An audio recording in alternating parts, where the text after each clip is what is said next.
Welcome back. Now we're going to be looking at the Stock Exchange Sharia-compliance Index, and you might ask, what does that mean? Well, keep your gunpowder dry. We have two people in the studio who are going to help us and guide us through understanding this index and how it works. I'd like to welcome the Head of Research and Investment at Lotus Capital, who are at the head of this, Mr. Taufik Agbaje. Good morning. Good morning, ma'am. And we also have a stock market analyst, Mr. Femi Ademola.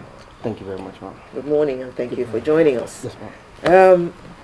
The NSE Sharia-compliance Index, Mr. Lotus Capital, please, what does that mean? Well, let me start from the position of most of our viewers who would not be so investment savvy. Indexes are very difficult to understand. To the simple man, you can compare an index with a bellwether in the farm.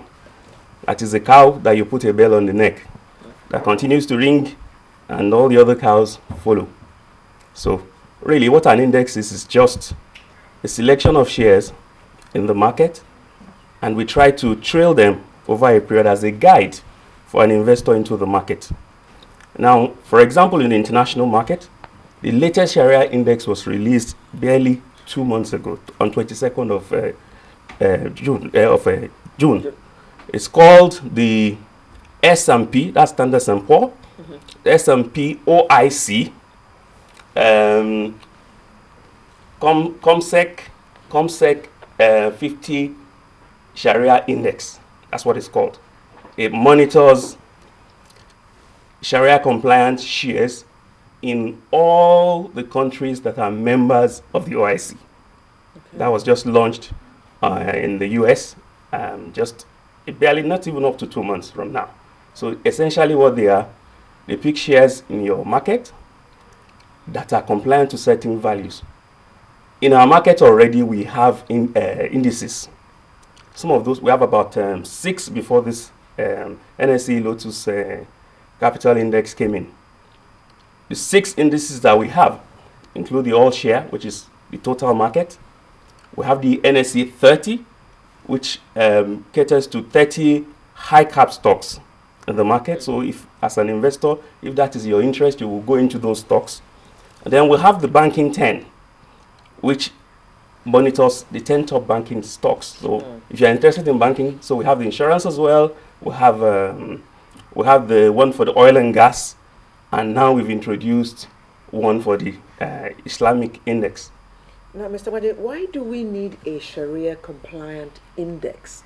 If you give us the whole index, okay, then we can buy according to our beliefs. Yes. So a person who wants a Sharia-compliant one would decide, I don't want to take shares of this company because they're selling alcohol. Okay. So that whole index will also be of help. Why do we need a specific Sharia-compliant one? That's a very good question. And see, the market called Sharia-compliant market has become very significant, particularly with the downturn in the financial economy of the world.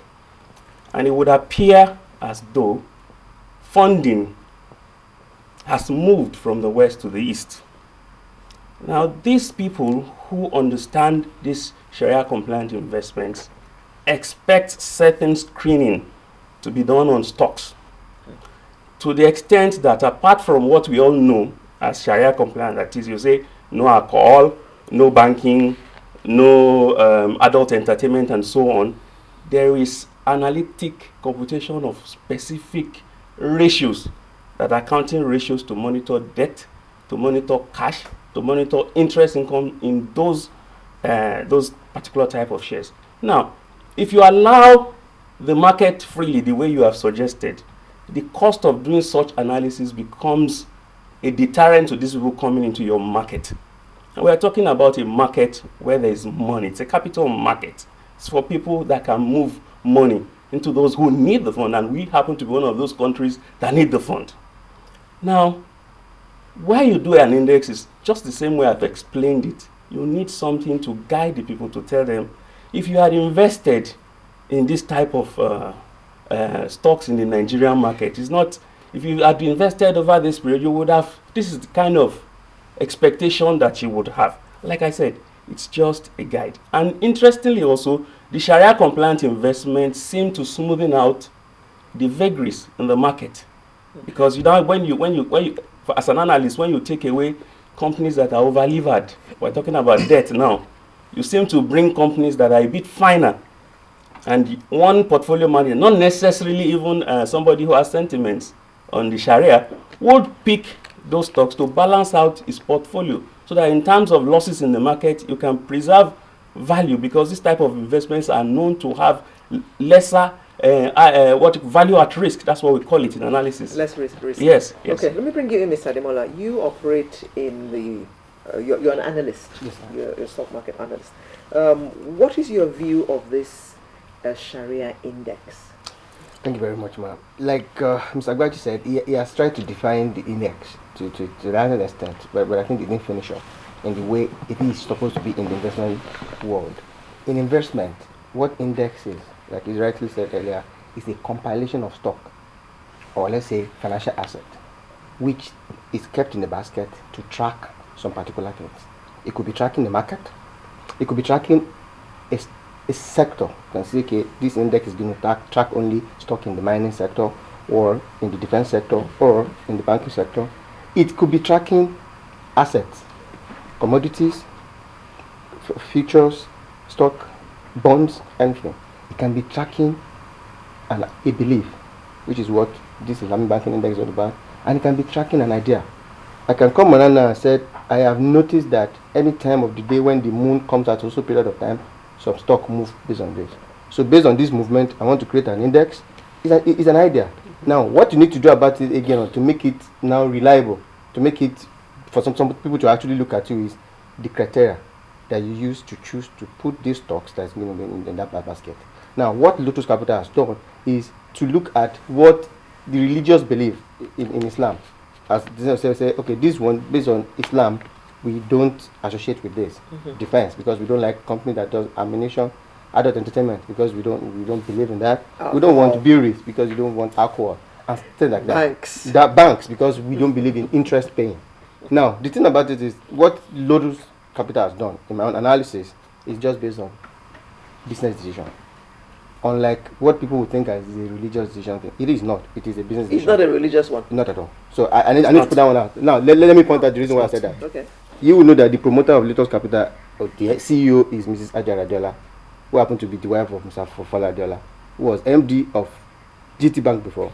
He has substantial interest in GT Bank and even interest in Sterling Bank, which is a interest receiving and paying bank. So now clearly, what they are just trying, and he has not sold the shares that I know in all these interest banks. So it is not about that I'm a Muslim, I'm a religious zealot, therefore this is what I'm believing. It is more of business. This is where the business is going, people are doing this. So they formed Lotus Capital as a company that's going to focus on Islamic product. I've seen a lot. He said something about a fund. Now this index is not a fund. It is just an index that have compilation of stock that relate to what they have in their fund called Lotus Halal Fund. Now, what I would have expected them to do in this Islamic banking is to have called it another name.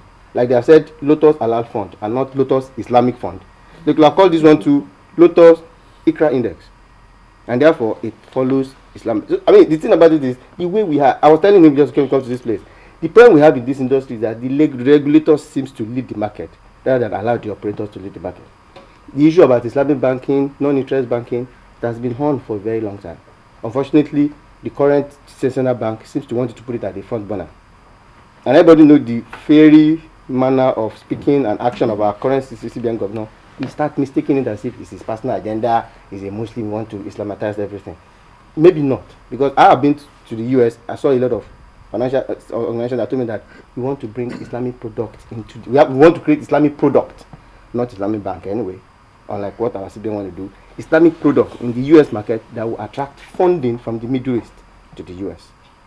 We have Dojo Index, that is Dojo Average Islamic Index in Bahrain.